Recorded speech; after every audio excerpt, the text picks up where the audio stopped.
Je viens de finir le troisième tome d'Entre Chien et Loup et j'ai beaucoup aimé. On est donc 15 ans, je crois, après le premier et tout du long, on suit ce qui s'est passé, l'évolution, la rencontre entre Jude et la fille Callie.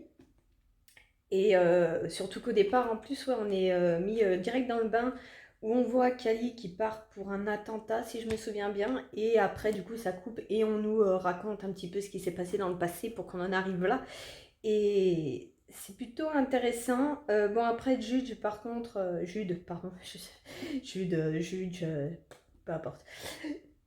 Il est vachement perdu. Je pensais qu'avec le deuxième tome, vu l'évolution, enfin ce qu'on nous avait présenté, je pensais qu'il pourrait se rattraper, mais non, on voit qu'il est vraiment mais perdu quoi. Jude, d'ailleurs, je pense que, en tout cas, Jude, le fils de Maggie, je crois qu'elle s'appelle sa mère, il est mort depuis bien longtemps. Il n'y a plus que de la haine et de la noirceur en fait en lui. Il ressent plus rien. C'est vraiment une coquille vide.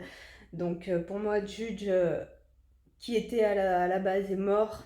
Là, on a vraiment juste un terroriste, un mec haineux pour le monde entier. Vraiment, si la Terre pouvait exploser, ça lui ferait vachement plaisir.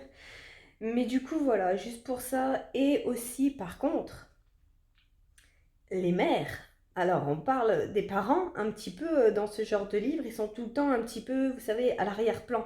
Ils n'ont pas vraiment d'incidence sur le truc. Mais alors là, les mères. Alors, c'est dommage parce qu'on nous laisse sur un cliffhanger, on ne sait pas ce qui se passe. Mais ce qu'on a en prévision, là surtout, en plus, c'est la mère de Séphie qui prend les choses en main. Je crois qu'elle s'appelle Jasmine.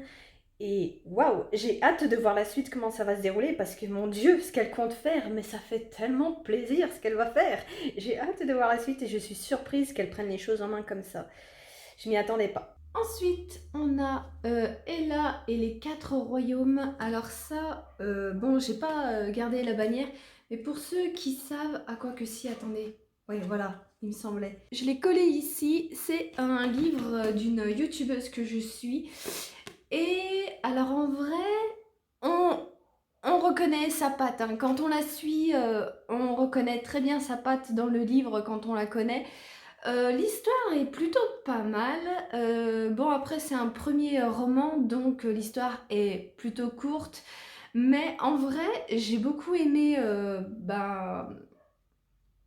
les royaumes, l'univers installé, et ça donne envie que le livre soit plus long en fait, qu'on puisse mieux apprivoiser tout ça. Et du coup, ouais, pour un premier jet, je trouve ça pas mal. En vrai, j'ai beaucoup aimé l'univers surtout qui m'a accroché. Après, va savoir si elle compte. Je sais que je crois qu'en ce moment, elle travaille sur un autre roman, si j'ai tout suivi, enfin, je suis pas sûre.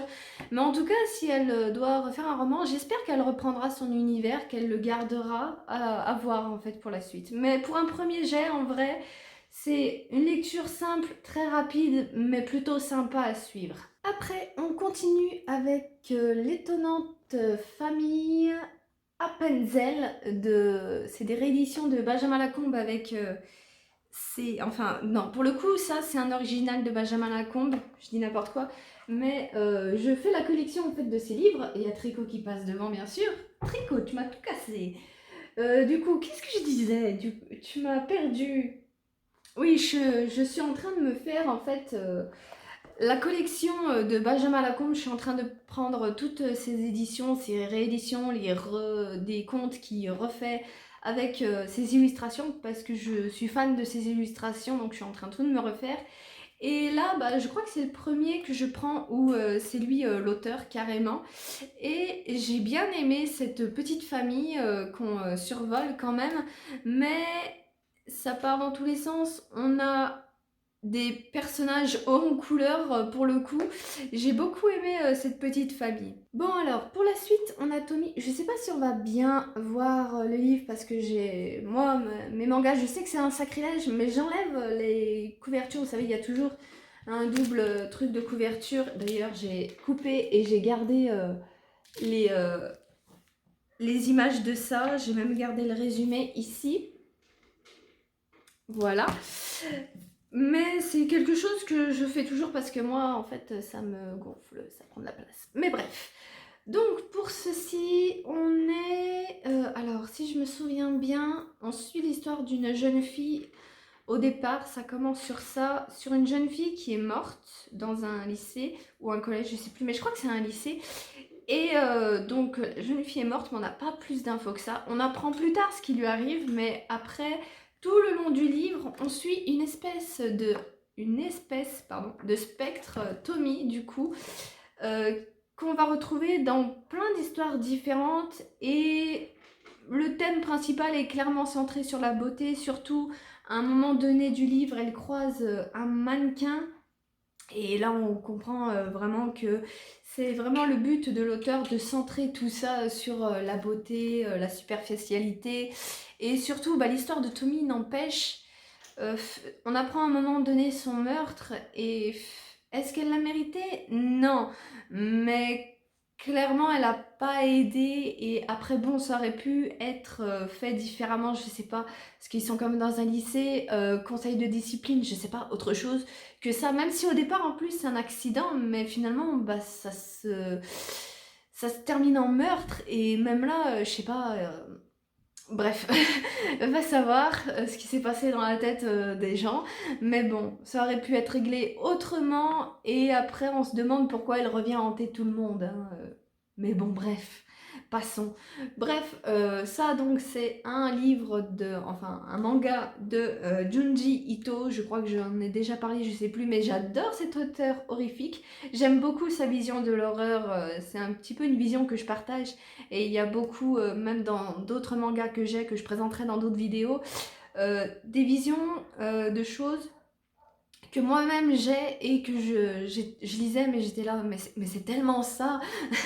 Donc pouvoir s'accrocher à ça, c'est quelque chose que j'adore, pouvoir retrouver des pensées dans un truc comme ça que quelqu'un d'autre à l'autre bout du continent limite a pensé, fait voir que j'ai moi-même une truc créative. Bon, j'ai pas le talent d'écriture par contre du monsieur, mais voilà, beaucoup l'épouvante, j'adore ça, et j'aime beaucoup la manière d'épouvante qu'a Junji Ito. C'est quelque chose qui me parle beaucoup pour le coup.